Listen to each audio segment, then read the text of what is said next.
Hi Kartik, how are you? I'm doing well, Naisha. Thank you for asking me. How are you doing? I'm doing well too, thank you. Good. So Kartik, would you like to introduce yourself? Sure. Firstly, thank you very much for giving me this opportunity to be here today. And, so a little bit about myself. I've always really liked to cook in my life, right? That's a passion that I have. And no day goes without cooking. And with cooking comes feeding people, right? Definitely. The most part of my life, when I started off as a chef as my career, I opened up restaurants. I did a lot of uh, cooking food, worked with different cuisines. And post that, my journey took me to the world of information technology, project management, program management, product development, and a lot of facets with regards to information technology. And I worked in the corporate world, right, with the Amazon, with Microsoft, with Sabre, right? Um, and post 26 years of good um, corporate working, I started to do a little bit of introspection, right, in terms of what really have I done to impact this world positively, right, without a selfless motive, right? And I found no reason, right? And I found no uh, possible reason or work that I have really done to impact, right? And that is when I really thought to myself that, hey, you can make that impact provided you transform yourself. And that was the entire birth of Atria Foundation and my relationship with Atria Foundation. So that's a little bit about myself and a little bit on the journey side of how my professional world has sculpted or evolved over a period of time. What inspired you to be a part of the Atria Foundation and how has the journey evolved over time? So, Atria Foundation originally was coined in 2019 under the vision of our visionary chairman, Sir Dr. Sundar Raju, and Kaushik, his son, who is the COO of the Atria Group, and Sanitra Raju, right, the daughter of Sundar Sir. Now, why 2019? Because at that point in time, the Atria Foundation, the Atria Group, right, wanted to give back to the society. Not that they've not been giving, but put a channel together to make that happen. And that is the time when Atria Foundation was formed, and it really had an amazing impact during the COVID time, where a lot of individuals voluntarily participated with Atria Foundation to distribute food across the city. And that was one time in the entire globe, the pandemic, where there was no differentiation in classes because everybody, whoever was sick, right, and whoever had the money or didn't have the money, did not have access to good quality or decent food. And that changed a lot. And Atria Foundation was there. Now, the question, yes, how did I join Atria Foundation? And I answered before, I was in this entire journey of looking for a reason to transform myself, to be able to impact the society in a selfless way. And I found the main vision of this foundation aligned to what I really wanted to do in my life, right? And therefore the association. The next part of the question, in terms of how has this journey evolved, it has really transformed my life more in terms of the entire aspect of giving, right? What does it really mean, right? What does service really mean? Um, why is it important to ensure that when we serve every individual with the same dignity, give them the same respect, and ensure that we are able to treat everybody equally. I think that has been the essence of this journey of being able to just understand that. Right? That is a very nice answer. Thank you. What was the most fulfilling aspect of your work with the foundation? All right, so I think every day has been amazing, fulfilling, right? Every day when you are able to operate today, we are able to operate around five locations where, totality we are serving around 2,000 meals a day, right? And so far, we have been able to serve more than 1.5 crore meals since 2019, right? So every day is fulfilling, right?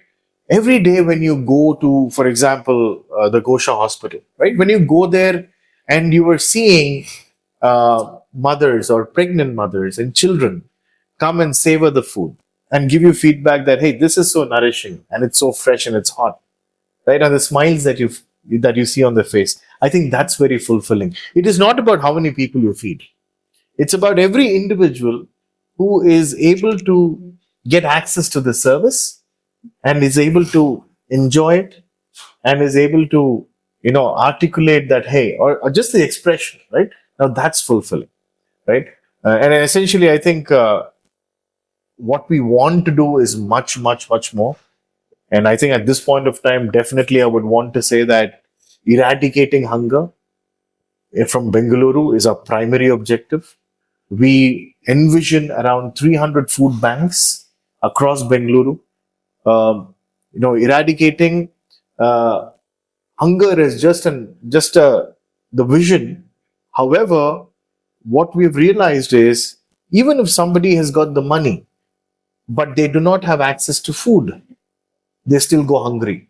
So the problem is just not eradicating hunger, but the what we're trying to do is um, the reach to affordable food, hygienic food, nourishing food is what we want to provide to everyone. I think that's the bigger game in it, right? And to ensure that we're able to do that, we also want to develop skill sets so that we are empowering people so that they're able to fend for themselves. Medication for the poor or the underprivileged is something that we really are passionate about, and that is the third goal. And beyond humans, we also want to look at our ecosystem, the animals who live in our ecosystem, the plants that live in our ecosystem, and how can we now make sure that people are aware of putting a value to it, right? So it is called the interspecies value that we can, or interspecies money that we can create. So these are the four main goals, but very, very passionately, we are driving the first three goals. The fourth one is more ambitious, right? And with everybody within the society. And this is not something that we can do alone. So we really need to ensure that everybody comes together. I know I've answered more than their question here, but No, but it here we was are. a very beautiful answer. Thank you. What is the most impactful milestone Atria Foundation has achieved so far? I think, and I mentioned this, and I would love to repeat this 1.5 crore and more meals that we have served since 2019, That is right? And actually a I very think big milestone. that's a very big milestone in terms of numbers. But I'm sure that our social media team, thanks to you, Naisha, thanks to Mehul, thanks to Midun, thanks to Likhit, who was working with us earlier, thanks to Naina, Vallabh, Monisha, Nidhi, I don't know, and Monica, Darshan, there's so many names that I have to take, right? All of you have been capturing these moments. And I think looking at our entire gallery of images, when you see those kids, right, taking that food and being able to savor it, right, and the smiles that bring, I think nothing more to state than that. Right? So Definitely. the numbers talk on its own. The service that we are doing, the two other people, I think Shreyas is a very important factor of our team. Shreyas takes care of the entire logistics and operations, right? And we have Manoj and Kumar who are, going to every location and delivering this, right? So I think it's an amazing team. I'm blessed to have this amazing team. And that's one of the most fulfilling things, right? Yeah. Because without them, without all of you, this cannot happen. So, what was working with Atria? What has working with Atria Foundation taught you about humanity, about life?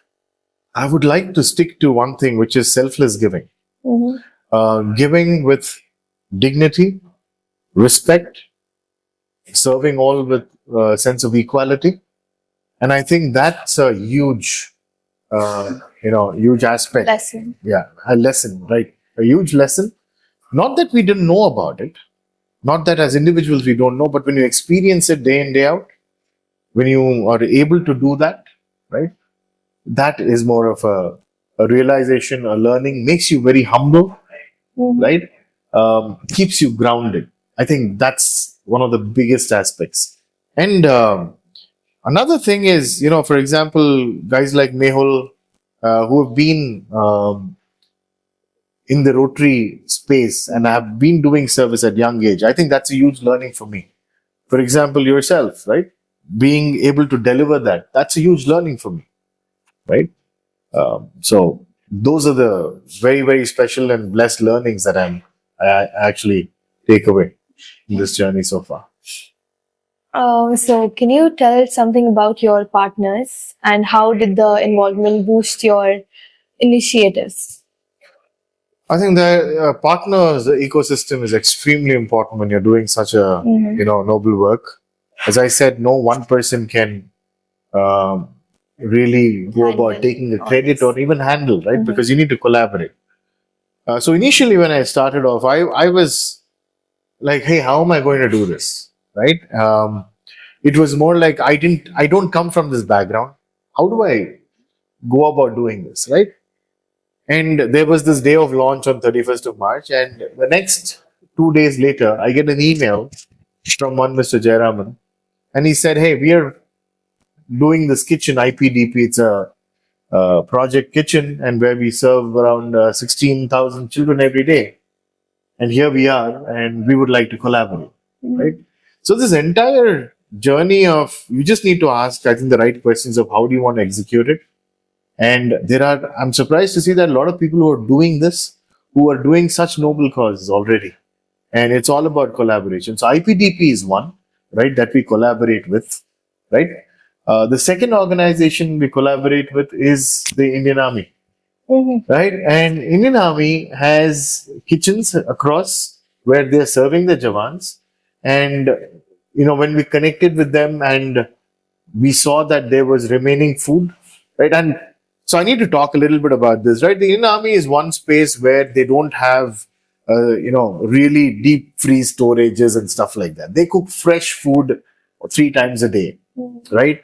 And they serve that to the Jawans. And the Jawans are well fed. They have high nutrition requirements. They have very basic requirements, but high nourishment requirements, right? Because they're training physically, mentally, keeping our country really, safe in so many ways, right? So they need all of that nourishment. The government of India really takes care of that, right? So that particular food, when it remains, is what we pick up after every session, right? And then we take that food and distribute. So it's a combination on partnership of two organizations. IPDP is one, and the Indian Army is another that we partner with. And both of these have really helped. The collaboration has really helped, serve our BBMP shelters, right? We serve one location in Gandhinagar, and one is the Gosha Hospital, right? Nice. How? And I need to actually mention this. Our logistics partner, Moving, right? They provide us with electrical EV vehicles.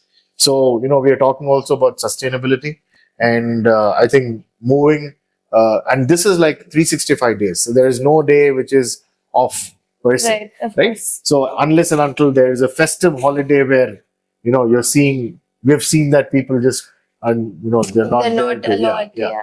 So, so those are the days where we may have taken maybe one day off in one of the locations, but BBMP shelters we have no off, right? So our logistics partners, right, our food prep partners, etc., are working 365 days. And really thank you to Mr. Bhima from IPDP, Mr. Shambal from the Indian Army Kitchens, right? So really thanks to them for making our operations successful so far. How important is community involvement in achieving the foundation's goals? Okay, this is super valuable and super critical. As I mentioned, eradicating hunger or making nourishing hygienic food accessible to all, right, I think is a primary role of every person, right, in the city, in the country. Mhm. If we are talking about eradicating poverty at any level, there is a need for every individual to be involved, Definitely. right? Now, involved in how, right? It is very important to understand that how is that every person can make sure that this goal is achieved, right? So, while we will come to the details in your later questions, I know that you may have Mhm. more to talk about this, but I feel it is just beyond, it is not just Atria Foundations, or it is not mine or yours. I think everybody, single person, right, in this country, in Bangalore city to start with, should get involved to ensure that we are aligned on this goal. Because the moment we prosper together, then there is no stopping, right? Definitely. And statistically today in India, 70% of the population is below 30 years old, right? The kind of potential that we have to become, to already be, we are an economic power, but to become a superpower, I think these are some sustainable development goals that we need to really focus on and get it going. Definitely, yes. Mhm. How do you handle cultural and social differences while serving diverse communities? Um, Honestly, I think the fundamental principles of serving everyone with equality, dignity, and respect is able to cross all boundaries. There is no boundary within the people that we serve, right? We respect everyone. We serve vegetarian food, right? We serve food that can be consumed by everyone, right? And yes, we serve Indian food, right? So that is the requirement of the masses. Definitely, yes. But yes, there are there are situations where, right, there have been differences. However, I think it's very easy to resolve when you are on the side where you have no differences, right? Mhm. So if Yes. somebody raises a concern, it is all about how do you want to articulate it and how do you want to resolve it, right? So there has been fortunately no community differences, no communal differences, because we've been able to have a fulfilling time in terms of the service that we provide. We don't question anyone. Uh, People come in this journey. They come when they see that food is being served. They come and they say, "Can we help?" Mhm. Right? And when the community joins together and when they take the ownership, I think all of these differences get resolved by its own. So I think that's the beauty of the selfless service. Yes, sir. What are the short-term and long-term goals of the foundation? Okay, I think that's a very interesting question. Um, in the short term, what we are looking at is a few things, right? Definitely, I think everybody would agree that we need funds to continue this amazing work. We need people in terms of volunteers to do this amazing work. We need to build a very robust team so that this operation, 365 days a year, is expanded to 300 locations, Oh, right? yes. Now, why do we say 300 locations? Bangalore has got around 274 wards. So we are saying if every ward has got one mobile food bank, right, that we can serve, and the community of that particular ward can own it, Mhm. then nothing like it, right? So that is the entire long term goal, right? And with this comes identifying a pool of people that we can offer skill development, Mhm. right? Right, and at a very reasonable time. I'm not even saying cost, right? Because currently people are engaged in doing something or the other. So how do we now develop them and make them more employable and help them sustain, right? And for that, the first thing is you offer food. Now, there are a lot of questions that people ask, why offer free food, right? Why don't you charge for them? Why don't you hold them accountable? So, for me, the only response is two basic things, right, that we definitely need is the first one is food, which is non negotiable. And the second is basic shelter. And the moment you give education and food together, you are empowering people to really grow for themselves, right? So therefore, these are two things. So therefore, so which is where I think I need to now go on to the, this is the short term of identifying these locations and doing all of it, raising those funds. Long term goal is 300 food locations, ensuring that we are able to eradicate hunger, right? Create sustainable skill sets and all of that, right? And then the last part is medication for the poor. I think the vote bank has decreased and has moved away from identifying older, people versus the newer, younger generation. So I think that is something that we need to really focus on, right? Are there any upcoming initiatives or events that you are excited to share about? Oh, yes. So I think the first thing is that, as I said, one of the primary goals is fundraising to sustain these operations.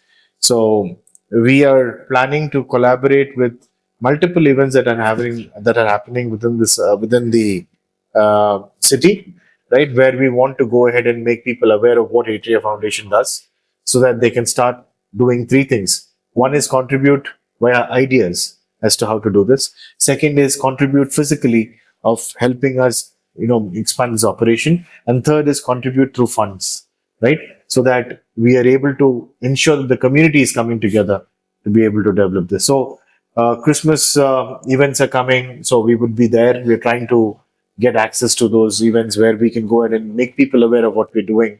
We want to go to apartment complexes and make sure that we are spreading this entire, information about what we're doing. I want to reach out to corporates, right, to be able to collaborate with them in this noble cause, right? And beyond this, we will have some fundraising activities that we're thinking about, right? And collaborating with Rotrack, Rotary, and any other organization that can help. So one of the organizations that we're also talking to is AIDB, right? Okay. Where they are the philanthropic partners of TCS 10K Run, right? And we want to see how we can collaborate to ensure that we're able to raise funds for this cause. How does Atria Foundation ensure transparency and trust with donors and beneficiaries? I think this is a very, very valuable question, or a valid question, primarily because people tend to ask, okay, how do I know what I'm donating? Where is it going? Right? So we are actually taking the help of technology now. We are developing a platform which is basically powered by blockchain, right? Wherein your every fund that is being put in, right, for this work it can be easily traced by the person who is paying that, right? So that is still in development, but we want that level of transparency today. So today, if somebody, are we ready with it? No, we are in the process. So if somebody today donates, let's say Naisha donates, a few thousand rupees, or whatever she donates for the cause, Naisha is allowed to ask, hey, where is this money? Can you show me receipts? Can you show me invoices? We have regular audits, right? Because it's a foundation. We need to ensure that there are regular audits happening, right? These are presented out, to anybody who asks, right? And we have that also published out in public channels as well. Okay, that is nice. Um, where do you see Atria Foundation in 2025 and then in the next 3 to 5 years? Okay, so the sole aim is 300 food banks, right? Yes. And skill development, right? And all of that. So in 2025, with this current pace that we are doing, we are building a platform called Love All, Okay. where we are bringing the entire society together, right? So that is something that I'm looking forward for. It is a platform where you will have all retail outlets, including restaurants, breweries, etc., apparels, entertainment, travel agencies, and all of that coming together and offering discounts. And to subscribe to that platform, we will reach out to end users who, for a mere 1,000 rupees per year, right, will be able to enjoy all of these benefits. So that platform is coming up. So that is a Love All platform, right? Okay. And that is something that we're looking forward. It's going to get launched in January, right? So that is something that we're looking forward to get the entire community together. That transforms into more locations, right? So original plan was we should do 300 locations by end of 2025. It's a very aggressive, But realistically, I'm looking at least 100 to 150 locations by at the end of 2025, where we are able to offer the mobile food banks and at least ensure that from 13% in food security in Bangalore, we are able to get it down to at least by 5%, to 5%, right? And that would be a huge achievement for us, right? So that is my goal for the next 2020 25. 3 to 5 years, as I mentioned, 300 food banks, a very good program that will develop skill sets, and we should have multiple programs for different different segments of people, right? As to based on their interest, develop those programs and make them employable, and medication for the poor, right? In terms of anybody who is not able to afford that medication, government of India is doing a wonderful job, but we providing medication to them, I think that will really do well, right, to everyone, and not to forget interspecies money. That awareness is super critical. Yeah. So Yes, sir. that is where we are going to be in the next 3 to 5 years and the next 2025 as well. Yes, hoping for that. Any concluding words, sir? Yes, I know this interview has been pretty long. I know you want to cut this down to 10 minutes, but I've had a very good time talking to you, Naisha. And thank you, the entire team, to put this together. Really, really appreciate this. Thank you. Thank you, sir. It was nice having you on our show today. Thank you very much, Naisha. Thank you so much. You take care. Bye-bye.